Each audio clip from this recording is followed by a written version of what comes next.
Hello guys, welcome back to my channel guys. Ayan, ito ang yung ginagawa ko ngayon guys. Nandito kami sa Cagayan de Oro pala guys. So, yan kasi dito ako maglaba guys kasi walang tubig doon sa Misamis Oriental guys. No, walang agas. So, ayan.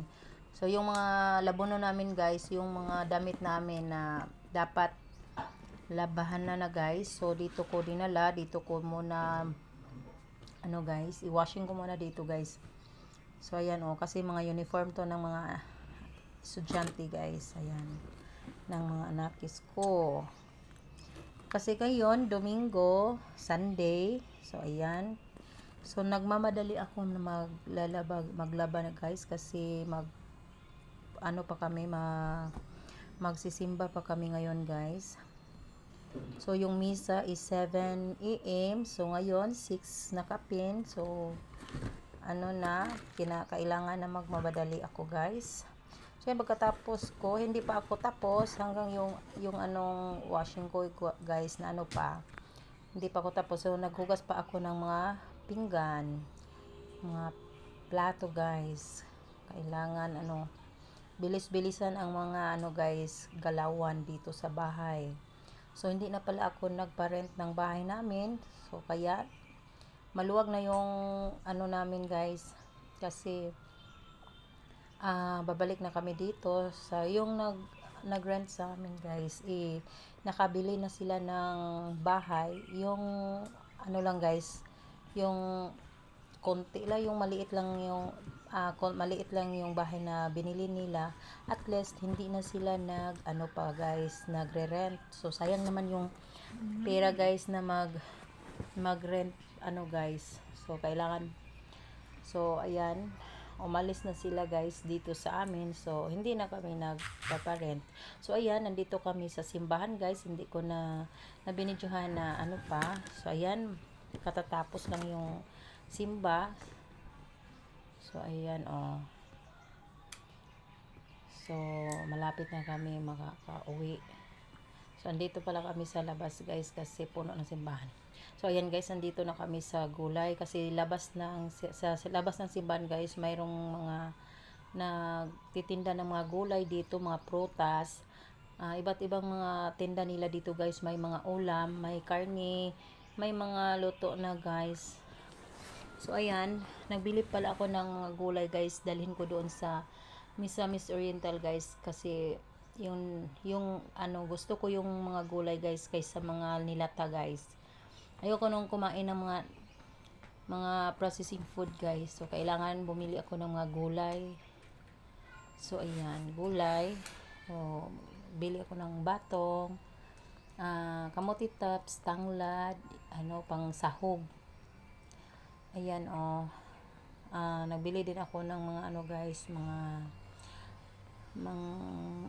mga pangsahog gaya ng luya, ahos or bawang, yan, onions. So ayan, tapos na kami, andito na kami guys. So naghihintay na kami ng motorsiklo guys para na kami guys. Ayan, bumili pala kami ng bulaklak para sa guys, yun kay Mama Mary. So hintay lang muna kami guys kasi wala pang motorsiklo. Hintay lang kami dito. So ayan, ang tagal. Ayan, lahat siguro nandun na sila sa simbahan. So ayan guys, nakarating na kami guys, nakaabot na kami din sa among balay. So ito yung bulaklak na binili namin, 3 piraso, 25 pesos. Ayan. So, ngayon guys, nakabili pala ako ng pako. So, yung pako, lagyan ko to ng gata. So, nakabili din ako ng isda, escabeche kasi hindi pa kami nag-almusal. So, kailangan namin mag-almusal muna bago kami kumain. So, ayan, tapos na kami. Ayan, nakabili din ako ng pakwan. So, ayan, tapos na to guys. Masarap to guys. So, kakain din tayo ng mga prutas pag may time. So, ayan masarap guys. So, tinikman ko. Ayan. So, nakabili din ako ng mangga. Gawin ko to ng mango shake. Mamaya pa guys. So, ayan. So, 4 na piraso. Only 90 pesos. So, ayan.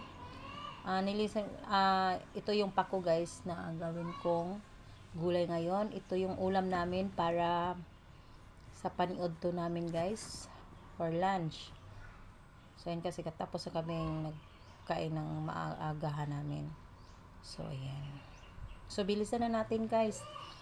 Kasi yung oras guys, mga 11:45. So, ayan. So, bilisan na namin guys kasi kuryente lang yung gamit namin. Ang tagal kasi wala pa kaming kahoy. Kasi kahoy yung gamit namin kaso hindi nakabili yung asawa guys. So, bilisan na natin to guys para kasi mamayang hapon aalis naman kami patungo sa Misamis Oriental guys sa El Salvador kasi yung dalawa kong anak nandun, sila yung pa guys, sila nandun kasi bukas is Monday. So ayan, so pasok ka na naman. So ngayon ito yung pako na lagmay gata guys, masarap to guys, nilagyan ko ng bulad. So may